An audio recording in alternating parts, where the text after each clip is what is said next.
Katie, I want to start this episode by a news article. It's from a couple weeks ago, maybe even a couple months ago. Doesn't really matter. Doesn't matter. Our podcast is so relatable. You could listen to it at whenever, any time in of the year. future, in the past, in the present. Yeah, any time of the day, any season.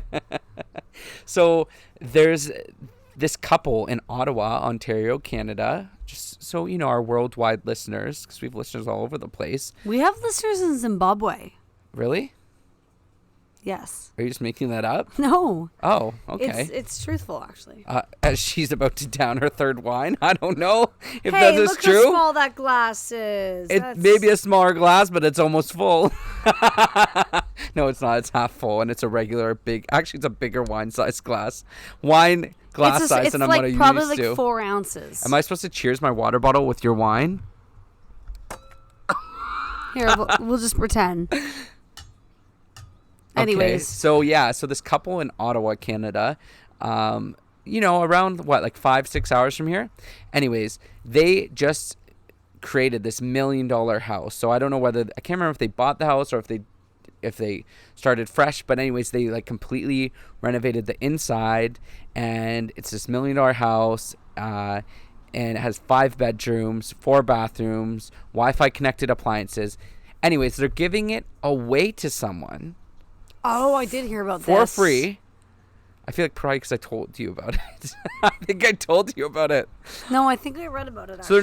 So they're not fully giving away for free. You have to apply to win it, and you have to pay a $25 application fee, which still, I mean, if you win for $25, and you have to provide them with the reason why they should give it to you. And then they're going to have, I think it's a judging panel, including themselves, and they'll decide on who they think deserves this house. Okay. What? So this is what offered to like across the country? Yeah. I don't know whether it's worldwide or across the country. Apply? I don't know if it's passed. I don't know if I am going to apply or not. So if it was still open, would you? Maybe, but I was going to ask you more because today we're doing a millennial speed round, just so everyone knows. That's true. So it's bam, bam, bam, bam, bam, bam. I just want to ask you, like, what would you say? What would be the reason why you would say that you deserve this house? Because I'm awesome and I want it. See, that ties into millennial speed round because I feel like our demographic would just say, I deserve this house, or I can afford a house, so give it to me. But shouldn't we more give reasons why we should get the house? You know what I mean? Rather than that. If there was proper reasons, then I wouldn't be eligible because there's people that are way less fortunate than me that should have it. That's a good point. Now, the couple's estimated, according to the Ottawa Citizen, that they've poured in $350,000 into upgrading the 1960s era house.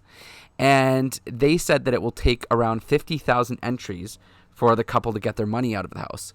So there's also a piece of me that's like, I feel like more than 50,000 people are going to go into this. For $25, think about how many people do the lotteries where you get like a Muskoka cottage or a condo in downtown Toronto. It's true. It's like one of those things where it's like selling the dream for $25. So I kind of think this is a good business idea. And then how do they come up with the winner? They raffle it off? So let me find that on here. So the contest will run for 2 months, and the couple could extend it for 2 more months.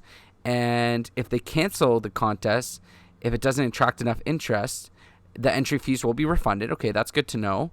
The address is secret for security reasons, and they don't want to annoy the neighbors with curious voyeurs coming to see the house. Do you really think people would do that? I don't know. But as far as how they're going to figure out who wins it, and you have to say why you deserve the house, why you should live there in 250 characters or less. Okay, so it says that basically the contestants will have to answer a skill testing math question, and that will help winnow the eligible entries down to a manageable level for the 4 judges. So there's 4 judges that are going to go through, I guess, your answer and decide based off of that. Okay.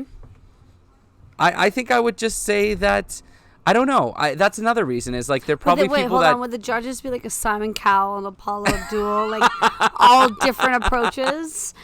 I don't know. That's a good... it's true, because then you'd have to customize it to all 4 judges, right? Listeners, we have someone that's just crept in. Would you like to say hi? Do you want to say hi? Why don't you come Katie's say hi? dad. We should ask you your opinion on this. You know what, Katie? I don't know if I'd enter because I feel like other people maybe deserve it more, but you never know. So today we're going to go through a Millennial Speed Round Part 2, and let's start things off. I'm going to let Katie lead this. Okay, man buns. I like man buns, but I think that they're kind of starting to lose a little bit of that oomph to it. Okay, so man buns. It was one of those, or it is. By the way, Katie's hot tub is like exploding, and that's the noise you're hearing in the background. There's water going flying out of it. It looks like it's coming for you. It's coming for me. It's getting closer to me.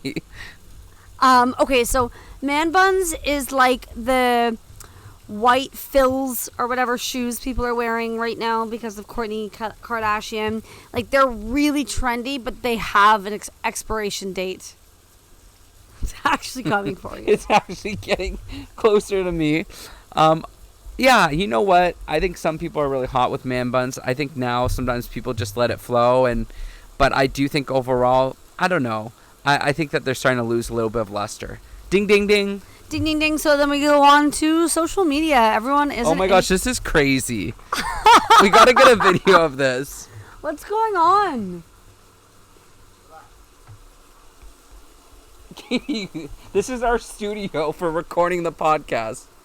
Dad, I'm trying to dry those clothes. Social media, you are an influencer, or everyone's an influencer. What do you think? I feel as though everyone now on social media thinks that they're an influencer, and it kind of gets a little bit annoying because I mean, a little bit annoying, Ryan. You hate it. I feel like there are actual people out there that are influencers, and people do look up to them. So what's an influencer then? Someone that's on social media that has influence, and that influence is as far as trends, as far as people looking up to them. I think that a lot of brands want to work with them, and it makes sense because people look up to them. However, why now everyone and their cousin all of a sudden are going on? Yeah, you like make 5 minutes of an appearance on a MTV reality show, and then you're an selling influencer. TMI, like detox teas. Yeah, and that's a thing now. Yeah. So I just think that, like, where are the quality influencers at? I'm sure there are some out there, but why is everyone an influencer nowadays? What's going on with that? I'm an influencer. You're just an influencer in life. I think I've said that before. We're past 20 episodes now, so I feel like we've covered a lot of these topics here or there at some point. Okay, ding, ding, ding, mental health. I think that mental health is an important conversation to have, and I think that our generation has started to have that conversation. Other generations are following. Do you think it came from Bell Let's Talk? I think Bell Let's Talk in Canada is a huge deal as far as getting that conversation going. And I think it has to go beyond a day. And I think that, a lot of the initiatives that they do throughout the year do that. But even outside of the Bell world, just in general, when you look at other companies, I think that a lot of companies now are offering mental health resources, or at least they should, because that's important. I think it's important. I think everyone should go to therapy for at least a session or two just to learn more about themselves and things that they want to work on. And I think that it's important. It's a good discussion to have, and I'm glad that the conversation is shifting, and I hope that we continue to talk about mental health. What do you think? Well, I think mental health is of the utmost importance. I mean, it's our brain that we're talking about. They say if you can't love yourself, or if you don't love yourself, how are you going to love anyone else? And you take care of yourself and have a good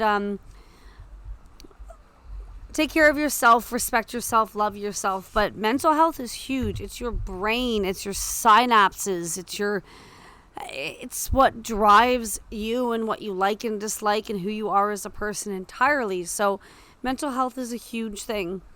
Yeah. With this said, and I might get some backlash with saying that, people are also oversharers on social media. I am not saying that if you don't want to share your story or your experiences or your current situation, or retweet or reshare mental health quotes, I understand and respect all of that. I really do. But I find it cringy when anyone's an oversharer about anything, really. Yeah. Like, that's your social media world. You say and disclose whatever you want in conversations, but I don't need to know everything because I have you on Facebook. See, there's a flip side to that, because I do think from one, the other side of it is that sometimes people are doing stuff on social media as kind of a cry for help, and maybe that's their only outlet. Maybe they don't have close in-person relationships like you and I do. Yeah. So I can see that. And But that's I true. agree with you with oversharing, though, and I do think that a lot of people suffering with mental health would never think about posting about it online. And those are the people that we have to focus on, not just the people on social media, but both deserve an audience But and someone to help them. And I know quite a few people. For support. Yeah, and I know quite a few people that are struggling with mental health and post about it online. And again, I am not saying like don't share your situation. I think social media is powerful. So I find it really awesome when someone shares their story instead of just a photo of them at the beach looking good. Yeah. But when anything is done in excessiveness, it's a bit like, okay, like, you know what I mean? Take it a little bit elsewhere. But although I do feel this way, as I continue to share through dialect, I feel a little bit insensitive, and that's not where I'm coming from. I don't know, take it somewhere else. No, I can see where you're coming from, and I think a lot of people in those situations that are sharing, like I said, I think they're kind of reaching out and hoping that someone will react to it and it will make them feel better. I think that that's only a temporary solution, though.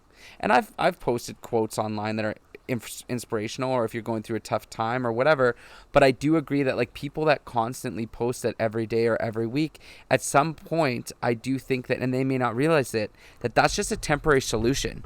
You getting those DMs right when you post something for that's just a temporary solution. I do think that those people could benefit a lot from going to therapy.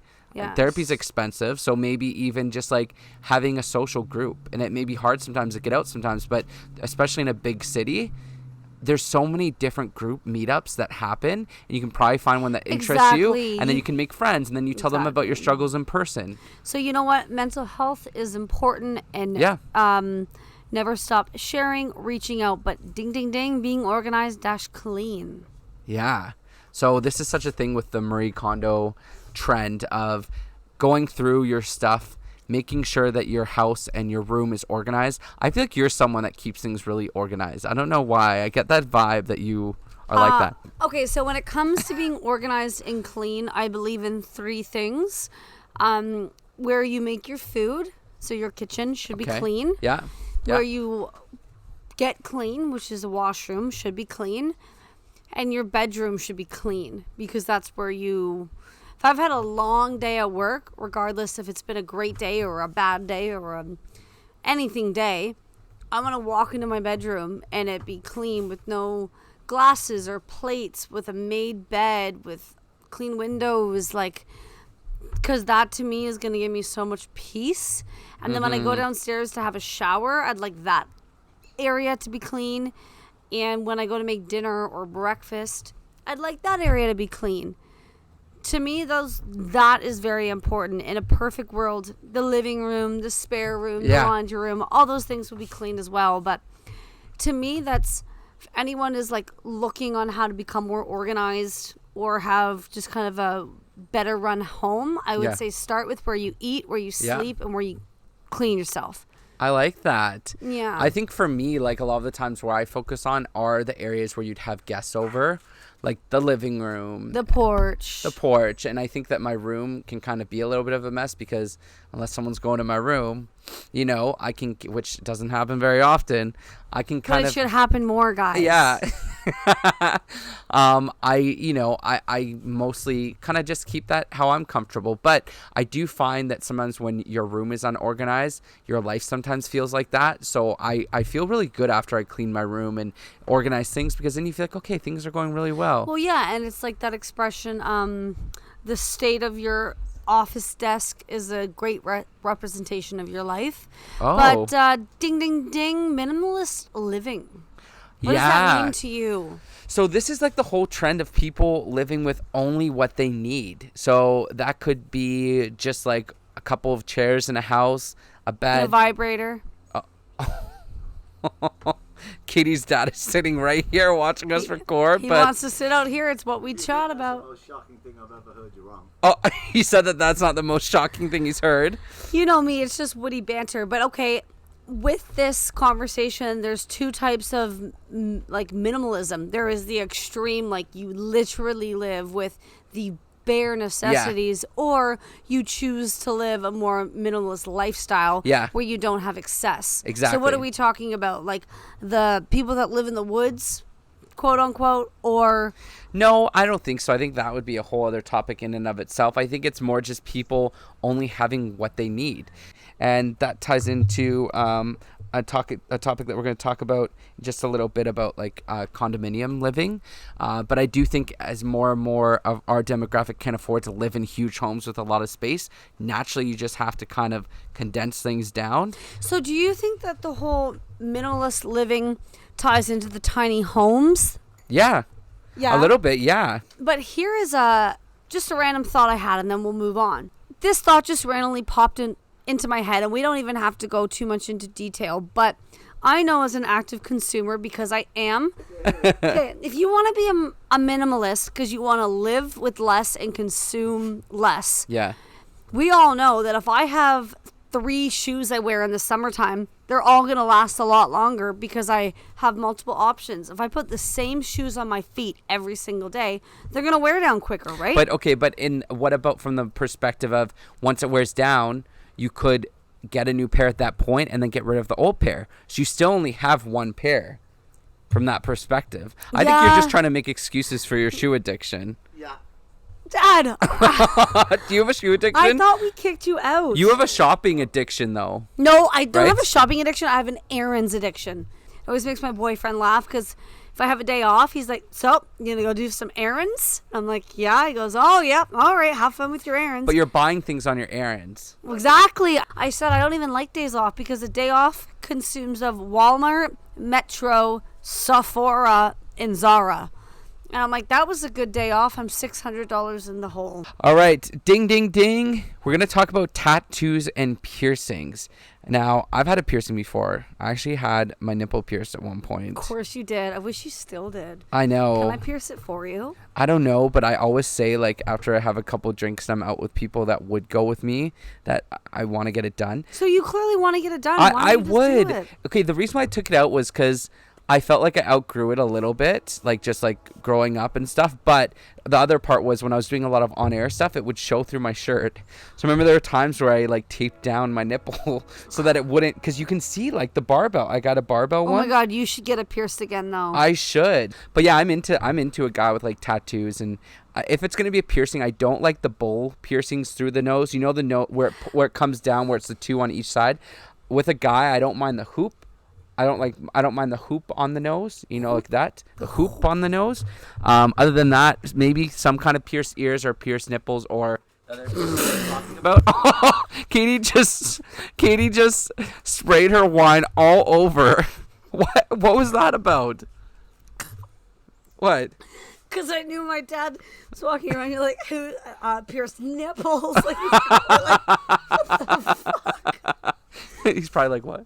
Oh my God, just like, what the hell are they talking about? Anyway, sorry, that was just hilarious. But yeah, how do you feel about it? I mean, you have tattoos and piercings, so.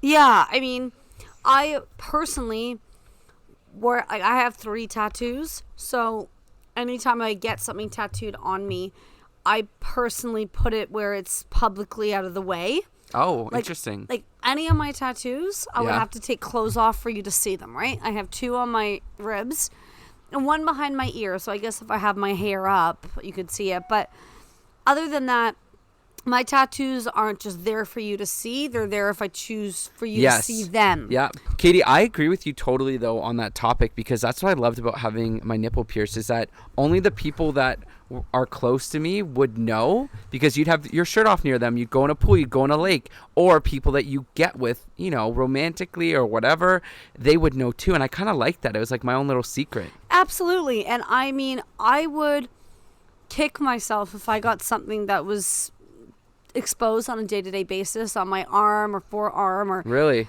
and I didn't like it. Oh, okay. Or Yeah. grew to not like it anymore. Yeah. I'd be very disappointed that I chose to put something permanent on such a everyday public kind of public part area. of, yeah. But I also am a pretty carefree person in the sense of, like, do what feels good in the moment. Yeah. Because people say, oh, well, when you're 70, don't you think you're going to regret it?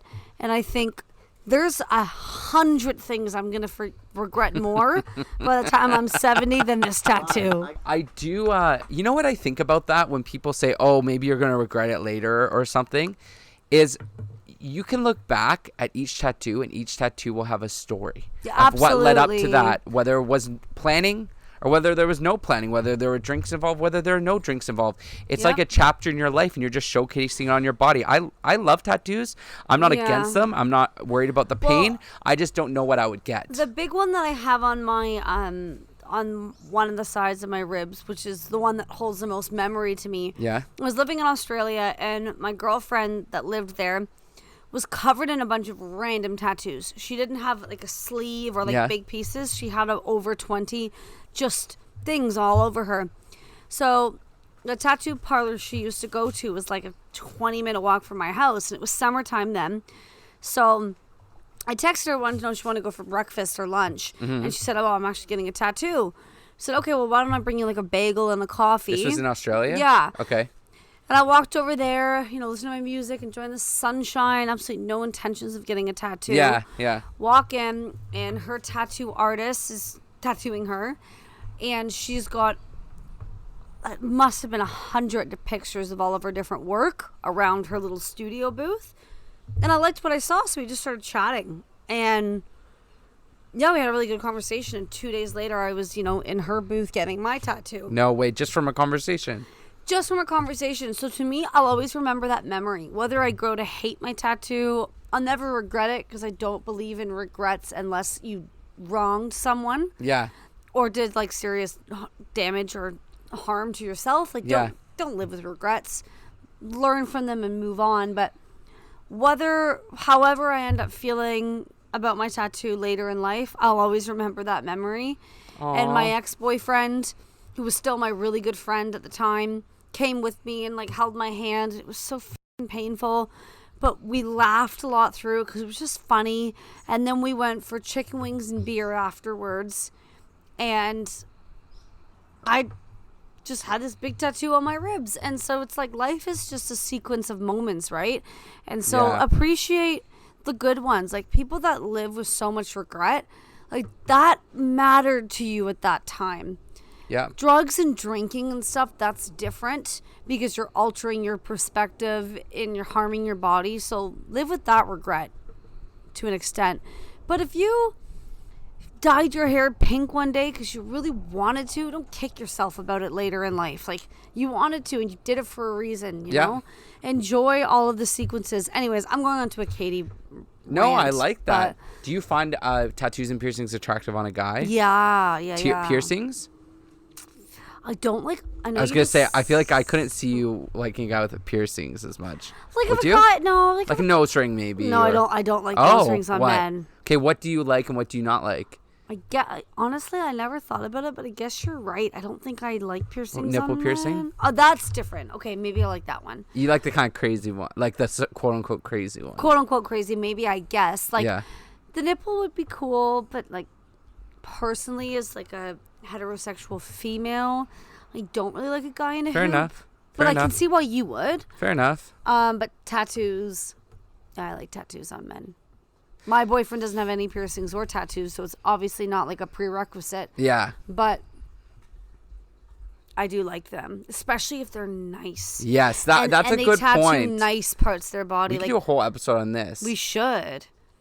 So should we save... I was going to say, should we just go into it? Guys, like we're going to do a whole episode on this. So we're going to stop should. Tattoos and piercings here. And when we do release this episode, you may hear some crossover. But yeah, I think we should because tattoos aren't going anywhere. It'd be cool to even talk to someone that we know that has a bunch of tattoos and hear some of the stories. Anyways. So, ding, ding, ding, condo living.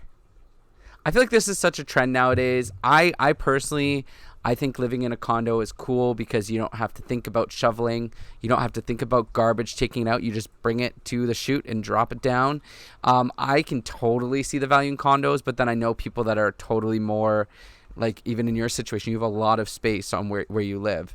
Whereas a condo, you don't really have as much maybe open space to deal with. But are we talking about renting or owning a condo?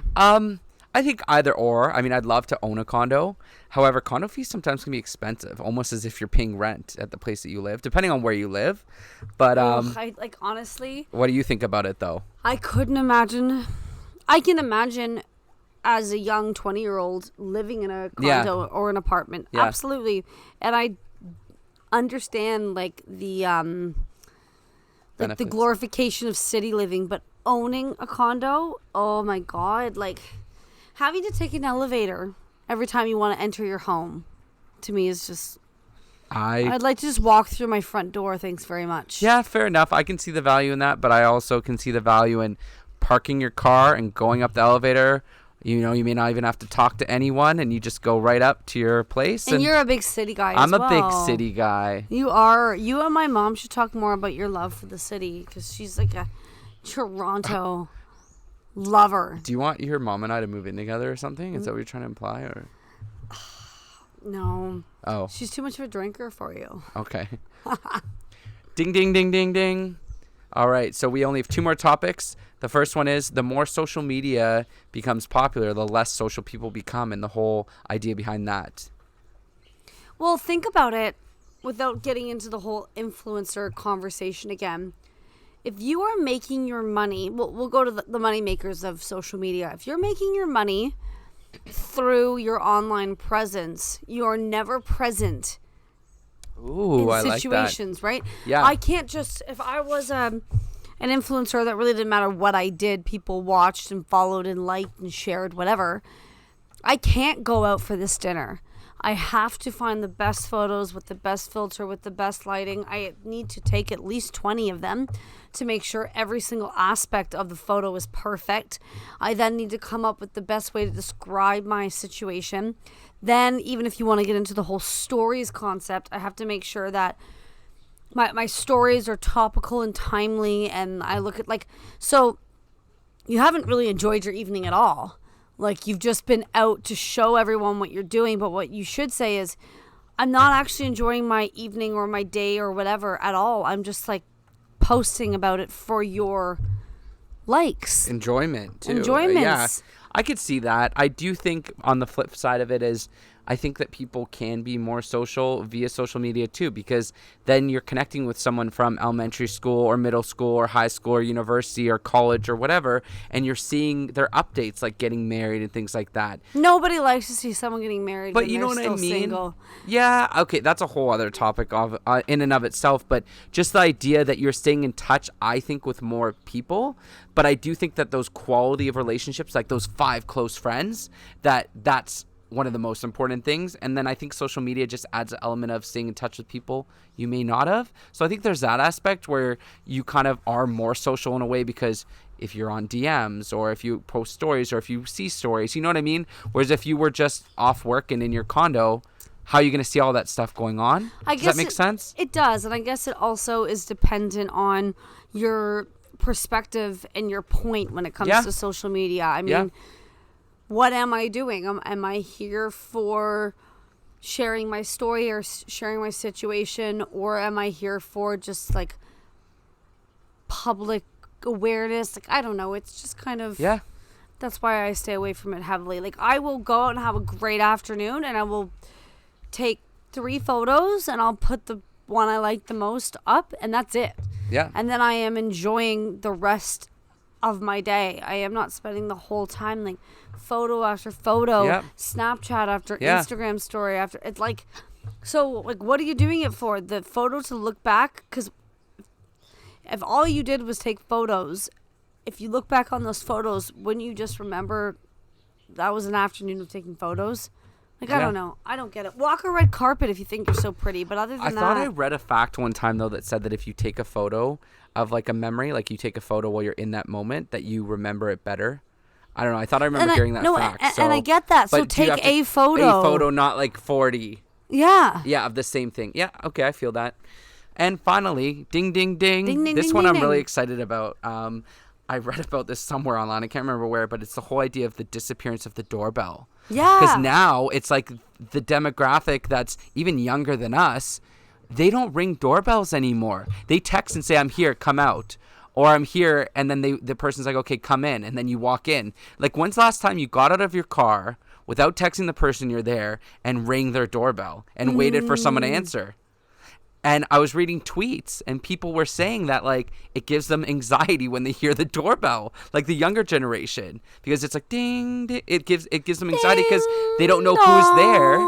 And the whole idea is that if it was someone they knew, they'd get a text. Isn't that interesting? Well, like, I'm a very fearful person.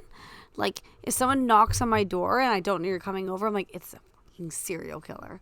Yeah. Like, that's it. I'm done. Yeah. I'm being murdered. But that's because I'm overly paranoid and terrified of my own shadow. But, I just, like, where do the days go of renting movies at Blockbuster and ringing your friend's doorbell? Like, I miss them. Just don't ring my doorbell or I'll have a panic attack. So should we rent a movie and get some snacks and ring your doorbell, or? I mean, you can't rent a movie anymore, and I don't think I even have a doorbell to ring. Oh, okay. Well, I guess that's settled. Anyways, thanks for listening, everyone, to our second Millennial Speed Round. Yes, it's been a blast. Hope you liked it, and I think I'm ready for some Eastside Mario's. Eastside Mario! Not sponsored, but it would be nice to be sponsored. By Nike as well. All right, so thanks for listening, and remember to follow us at Is This Adulthood on Instagram and at ITA_podcast on Twitter, and my Instagram is at Ryan Durgy. My Twitter is the same, RyanDurgy. My Instagram is KTWE Jones, and my Twitter is 01KTJones. And thanks for all of our avid and passionate listeners. We appreciate it. And you're probably a lot smarter now than you were before we started. There's Andy Katie's knows dad. he is. All right, bye. See you later.